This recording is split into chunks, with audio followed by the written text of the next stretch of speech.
Hey, what's up, everyone? This is Minnesota Mike back with you for another video. This is another one in my vlog series that I do through the Memphis Songwriters Association in conjunction with the blog that I write for them, talking all about songwriting and what has worked for various artists over the course of a handful of years, whether those songs have been hits or not.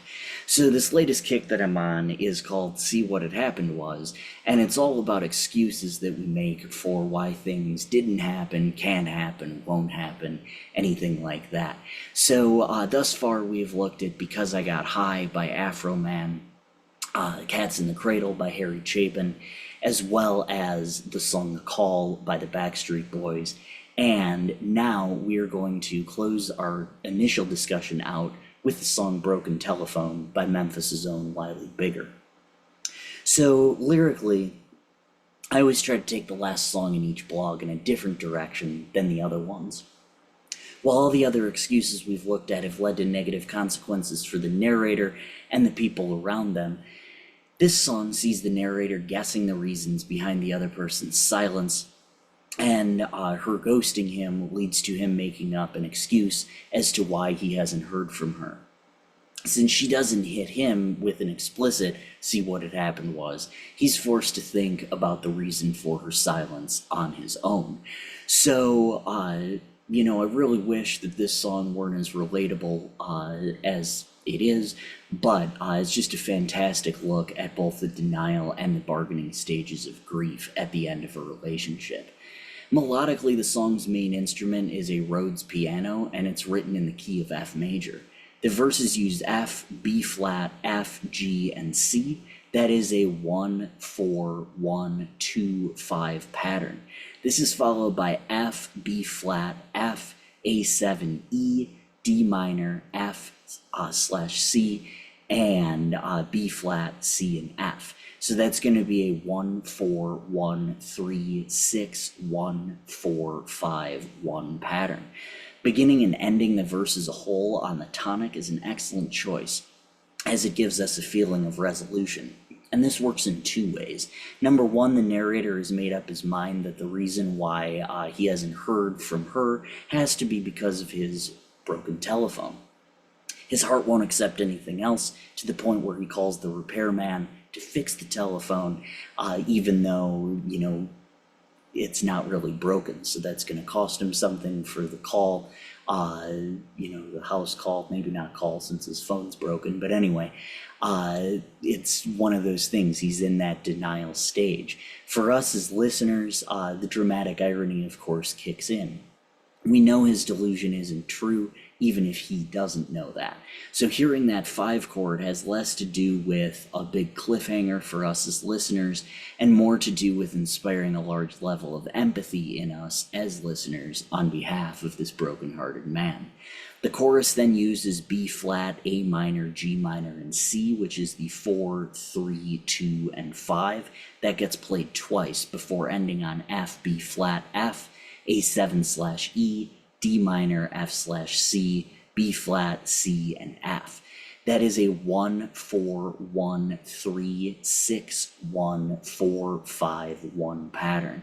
The bridge then uses G minor, B, and F. That's a B flat, followed by G minor, B flat, and C. That is a 2-4-1-2-4-5 pattern. The solo then uses F, B flat, F, A7 slash E, D minor, F slash C, B, that's that B flat again, C, and F, which is a 1-4-1-3-6-1-4-5-1 pattern. Those are the same chords played in the second half of the chorus, if you noticed. The drums then come in at the tail end of the first verse, and they continue throughout the rest of the song, and same with the bass guitar. A saxophone comes in during the chorus. Structurally, the song uses a verse-verse-chorus, verse-bridge, solo-chorus format. The circular nature of the verses is a result of beginning and ending on the tonic chord. The chorus does the same thing, but rather than starting and ending on the one chord, it creates a little bit of tension at the beginning by starting on the 4 chord to indicate a change in mood. So you have resolution to resolution in the verses, tension to resolution in the chorus. With that being said, there's a little bit of tension in the verses as he moves from the 2 chord to the 4 chord to the 5 before resolving on that 1. To me, the chorus and bridge provide breaks from the resolution of the verses, and the bridge starts on the minor 2 and ends on the major 5 chord, which provides more tension that never gets resolved, at least in that section.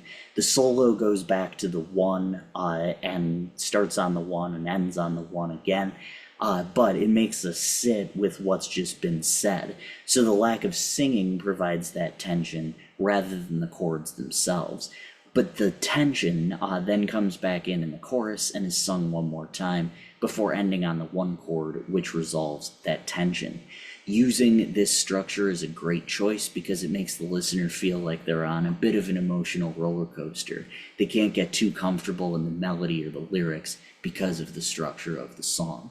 So Broken Telephone is linked in the description of this video. Give it a listen. It's one of my favorite songs, and I had actually remembered it from years prior.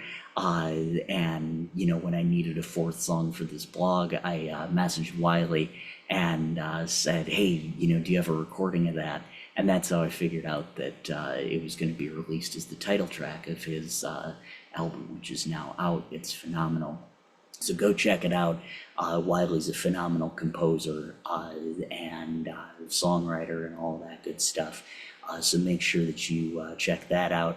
All my other vlogs are available on YouTube, as well as all of my other blogs. Make sure you go check those out on the Memphis Songwriters Association website. Happy writing. I'm Minnesota Mike. Thank you so much.